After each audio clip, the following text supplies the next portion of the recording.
नमस्कार बच्चों, आज के इस वीडियो में हम लोग देखेंगे माह जनवरी 2021 का असाइनमेंट कक्षा 9वीं का। विषय है हिंदी। प्रश्न पहला है, निम्नांकित पद्यांश के संदर्भ, प्रसंग व विशेषता सहित व्याख्या कीजिए।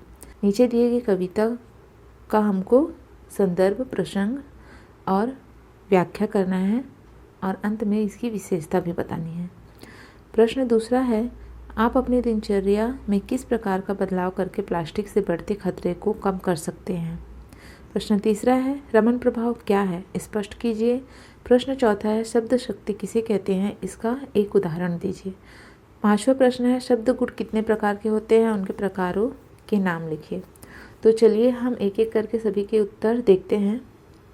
प्रश्न पहला का उत्तर है, यहाँ पे दिया हुआ है, देखिए। संदर्भ है, प्रस्तुत काव्य पंक्तियाँ हमारी पाठ्य पुस्तक हिंदी के बूढ़ी पृथ्वी का दुख नामक पाठ से ली गई है। इसके रचयिता है निर्मला पुतुल। प्रसंग है, प्रस्तुत पद्यांश के माध्यम से कवित्री ने प्रकृति के प्रति मनुष्यों में बढ़ती संवेदनहीनता पर प्रकाश डाला है। इसकी व्याख्या है, अंधाधुंध मनुष्य आज पेड़ों को काट रहा है, जिसके कारण बड़ी तेजी से जंगल घटते जा रहे हैं। प्रकृति का संतुलन बिगड़ रहा है, पर्यावरण में प्रदूषण बढ़ रहा है।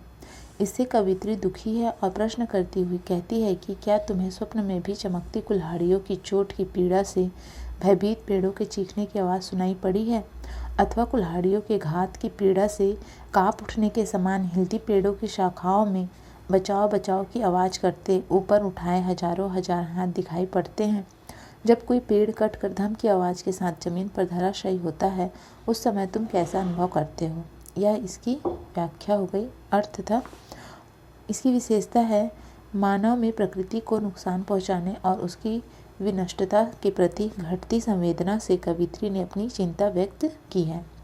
दूसरा है, परिमार्जित खड़ी बोली इसमें का उपयोग किया गया है। मानवीकरण, अनुप्रास, अलंकार मुक्त छंद का प्रयोग किया गया है।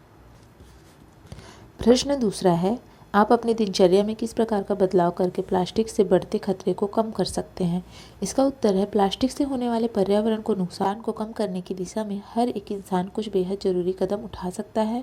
सतर्कता और जागरूकता दो बेहद जरूरी चीज़ें हैं, प्लास्टिक के खिलाफ अपनाया जा सकता है। हम अपनी दिनचर्या में निम्न छोटे छोटे बदलाव करके प्लास्टिक से बढ़ते खतरे को कम कर सकते हैं। पहला है, बाजार या दुकान जाते समय प्लास्टिक के बजाय कपड़े या जूट का थैला लेकर जाना। दूसरा है, पानी रखने के लिए प्लास्टिक बोतल के स्थान पर स्टील के बोतल का उपयोग करना। तीसरा है, ऐसे प्लास्टिक के इस्तेमाल से बचें जिसे एक बार इस्तेमाल के बाद ही फेंकना होता है, जैसे कि प्लास्टिक के पतले ग्लास, तरल पदार्थ पीने की स्ट्रॉ और इसी तरह का अन्य सामान। चौथा है, पुराने प्लास्टिक को पुनः चक्रण एवं पुनः उपयोग करना चाहिए। पाँचवा है, पॉलीथीन झिल्ली के स्थान पर कागज़ के पैकेट का उपयोग करना चाहिए। प्रश्न तीसरा है, रमन प्रभाव क्या है, स्पष्ट कीजिए। उत्तर है, डॉक्टर सीवी रमन ने प्रकाश की किरणों को भिन्न भिन्न द्रवों से गुजारा और उनके प्रभाव का अध्ययन किया। अंततः 1928 में उन्होंने सिद्ध किया कि जब किसी एक रंग का प्रकाश किसी द्रव से गुजरता है तो प्रकाश के कण और द्रव के परमाणु एक दूसरे पर क्रिया करते हैं और प्रकाश को बिखेर देते हैं। बाहर निकलने वाली प्रकाश किरण का रंग आने वाली किरण से भिन्न होता है। बाहर निकलने वाली यह किरण आने वाली किरण की तुलना में ऊंचे और नीचे दोनों स्तरों की ऊर्जा की ओर मुड़ती है। यही वह सुप्रसिद्ध रमन प्रभाव है जिस पर आगे चलकर रमन को नोबेल पुरस्कार मिला था। प्रश्न चौथा है, शब्द शक्ति किसे कहते हैं, इसका एक उदाहरण दीजिए। उत्तर है, शब्द शक्ति अर्थात शब्दों की शक्ति होती है। हिंदी व्याकरण में किसी वाक्य के भाव को समझने के लिए प्रयुक्त अर्थ को शब्द शक्ति कहा जाता है। इसकी परिभाषा है, शब्द का अर्थ बोध कराने वाली शक्ति ही शब्द शक्ति कहलाती है। शब्द का अर्थ बोध कराने वाली, किसी शब्द का अर्थ बताने वाली शक्ति ही क्या कहलाती है, शब्द शक्ति कहलाती है। उदाहरण के लिए, रामू शेर है।